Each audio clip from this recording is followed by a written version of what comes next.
Everyone fights, no one runs.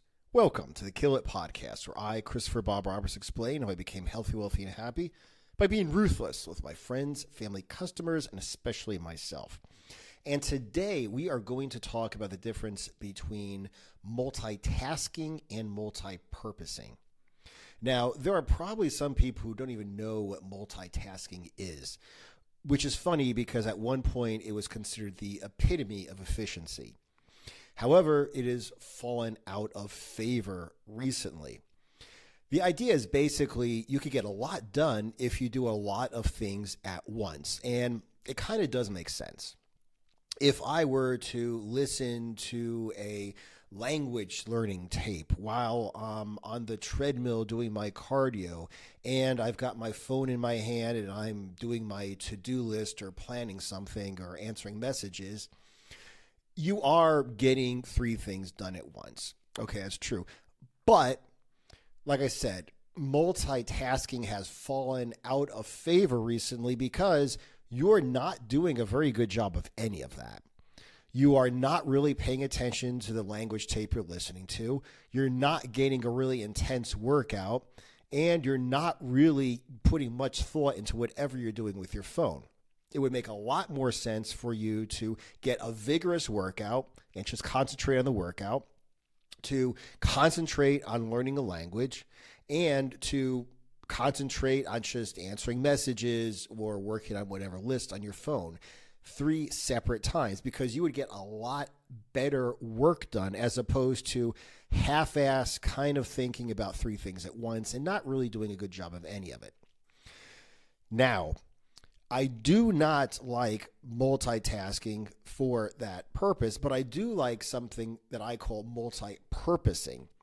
For instance, a lot of people do cardio, okay, and they'll like walk on a treadmill, which is not really the best use of your time, okay? I have nothing against going for a walk, but at the end of the day, walking on a treadmill or walking outside even, for me, is considered to be an exercise for my mind, okay? It is very relaxing. It gets me out in nature, okay? It gets me out of the house. It makes me see other things. It completely clears my mind, okay? So I never really considered going for a walk to be a form of exercise because it is very mild at best, okay? It is very inefficient in terms of burning calories. And like I said, it's very mild, so it doesn't really build your body in any way.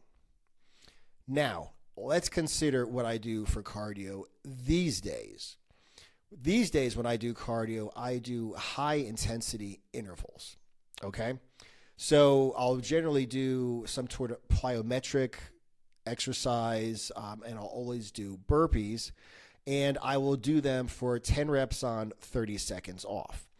Now, this is a lot different from just going for a walk, which, like I said, going for a walk is great. Just don't call it exercise. You do that to clear your mind, de-stress, to come up with some good ideas, but you do not do it for exercise, because if you think walking to the park and feeding the ducks is going to build the same amount of muscle as doing, let's say, 160 plyometric push-ups, 10 reps on, 30-second rest, 10 reps on, 30-second rest, you're a moron. If you think doing 120 burpees, 12 sets of 10 burpees, 10 reps, 30-second break, 10 reps, 30-second break, a burpee being basically squat down, kick your feet back, do a push-up, bring your feet back, jump in the air. 120 burpees means you're doing 120 push-ups and you're doing 120 jumping squats. If you think walking to the park and feeding the ducks is going to go ahead and build the exact same amount of muscle as doing 120 burpees after you've done 160 upper body plyo push-ups and 160 plyo jumps, you're a moron. Okay?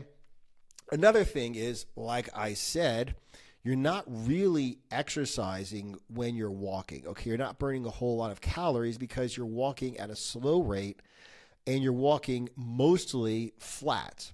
Okay? Even if you're walking slightly uphill, you're working a little bit against gravity, but you're not working against gravity like when you're pushing yourself off the ground. Okay, when you're jumping up off the ground, you're working a lot against gravity that burns a lot more calories.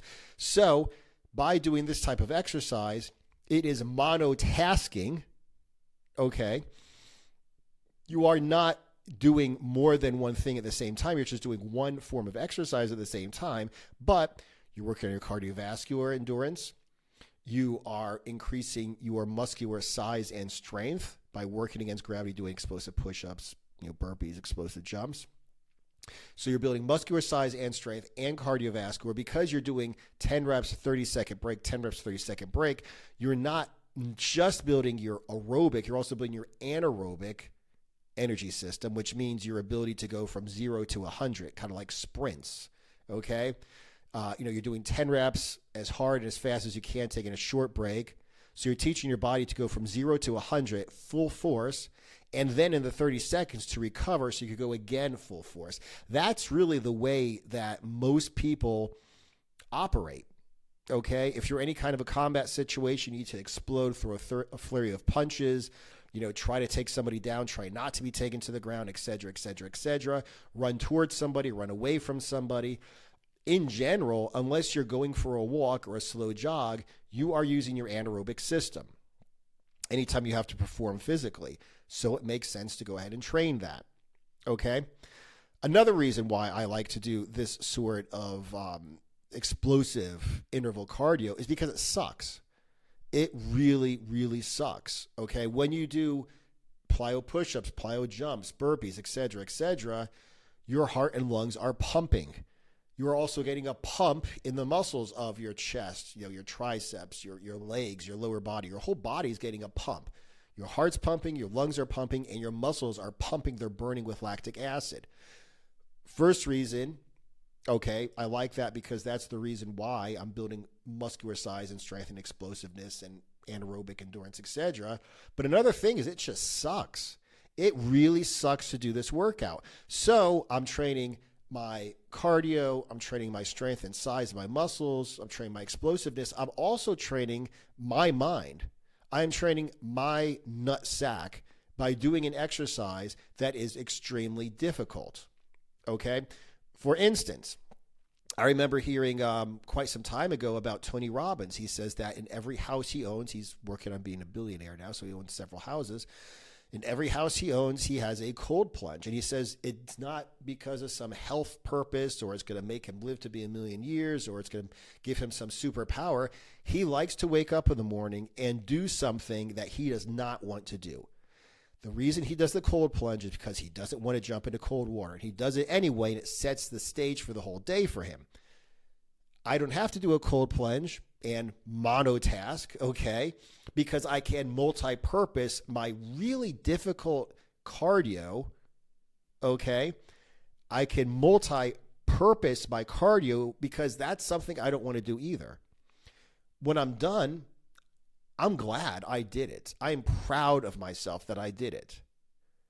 I work out harder than anybody I've ever seen in person.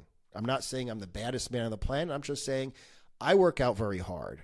So when I'm done, the fact that I overcame my not wanting to do that is extraordinary.